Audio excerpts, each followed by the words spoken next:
We are here with the winners of the round of 16, Amherst College. First off, congratulations. Coach, we'll start with you. Initial reactions after a heck of a game.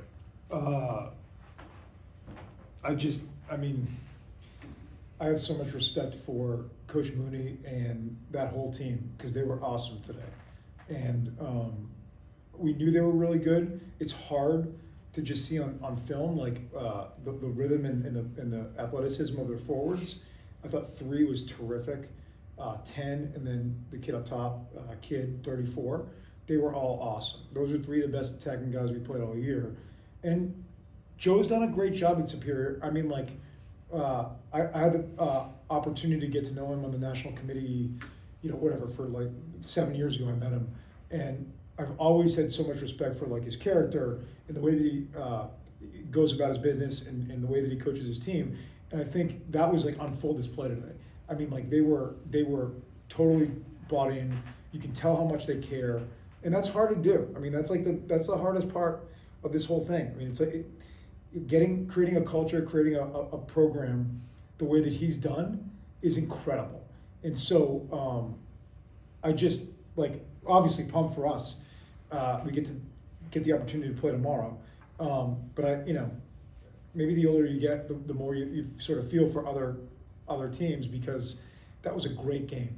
And at some point there's winners and losers, and I'm proud of these guys, but I also just want to point out how good that Superior team was, because they're really good. To Coach Serpone's left, we have Michael Cherico. To his right, Ben Clark-Eden. Ben, we're actually going to start with you. Round of 32, went all the way down to PKs with Stevens. Got up early 2-0. What was the message throughout the bench, and just what was the message on that back line? Yeah, when you're up by any goal, you sort of want to be conservative and want to make sure you're keeping stuff tight at the back, but also trying to push for the next goal.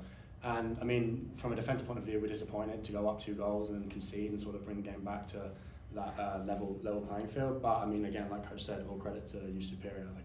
They were throwing guys forward, and when you give good teams like that chances, they're going to take them. So I think the message once it was 2-2 was just take a deep breath and sort of regroup. We went up 2-0 in the first place. We knew we had the quality going forward and felt like we could have scored more. So it was really just sort of take a deep breath, regroup, and then push for the winner. That was kind of the message from then on. And it seemed like you guys controlled possession a lot in the first overtime period, and even in the second, kind of just backing Superior down. Was that kind of just the mentality, is just kind of wear that defense down or look for those holes? Yeah, we knew they were a man down, so we knew we were going to have a lot of time on the ball. And it was really just about relaxing and not rushing stuff, sort of getting the ball wide as quickly as possible, using our wide players, getting to the byline, trying to get something out of everything, either throw in or a corner, and just believing that the goal was going to come. We always have that belief in ourselves that we're going to get another chance, and we kept getting chances in both overtime periods, and it felt a little bit like it wasn't going to go in, but we still had that belief, and eventually Cherry found a way into the net. So yeah. And we will actually toss it over to Michael. You dominated the airspace due to your heights for most of the game, but just walk us through what was going through your mind when that cross came in from the side. Yeah, so obviously the entire overtime period we made it a point to get the ball out to our wide guys and get some service in. I missed one in the first overtime period, and yeah, it was a complete team effort. Just to shout out all the other guys on the team to pick me up, and just when I went into that place, they were able to drag me out of it, and we were knocking on the door. And once the ball went in, just saw the end of the game, and yeah, we won. Coach, and we'll end with you. Like you said, advancing on to tomorrow, the Elite Eight. What's the message to the guys heading into that game? Just win first balls, win second balls. I think you can't get caught up in the moment.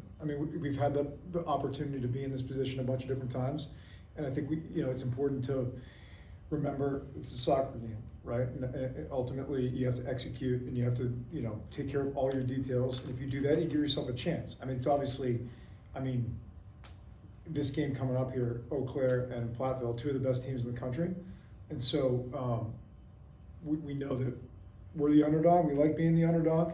We came across the country. We're playing all. It's we haven't been in this position in a while where we're clearly overmatched, but we'll do our best. We'll try our best. I also want to give myself a little bit of credit because I kept this guy on the field after He tackled me, like full out football tackle after we scored our first goal. I was on the ground, 46 years old, dude. I kept you out there. I'm just kidding. But I actually do want to shout out Cherico because, you know, I think it's like, Nick, I think it's like you go through a season and there's so many ups and downs. And for a first year, they come into these scenarios and you know, Ben's been through this for years and years and years. They come into this, it's like getting on a treadmill that goes 12 miles an hour. And you're running and you're running. And there was a point in the year where, because you as a coach, you also don't know what you have with a lot of these guys.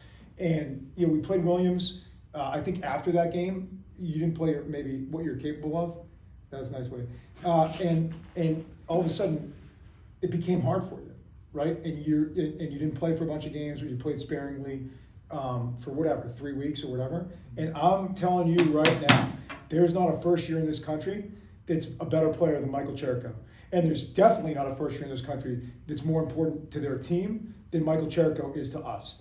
And I love that, and we think he's a great player. But what means so much to me is that you hit a little bit of adversity, all of a sudden you're in a new scenario, and you kept fighting. And so I'm really proud of you. And I think this is just the beginning of all the amazing things you're going to do for Amherst men's soccer. This guy already knows how I feel about him, so I don't need to pump him up. He's A+. But all right. Anyway, again, thanks to Superior, or best to Superior, amazing team.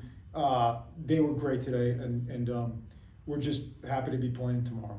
All right. Well, gentlemen, congratulations on the win. We'll see you guys tomorrow. Thanks. Thank you.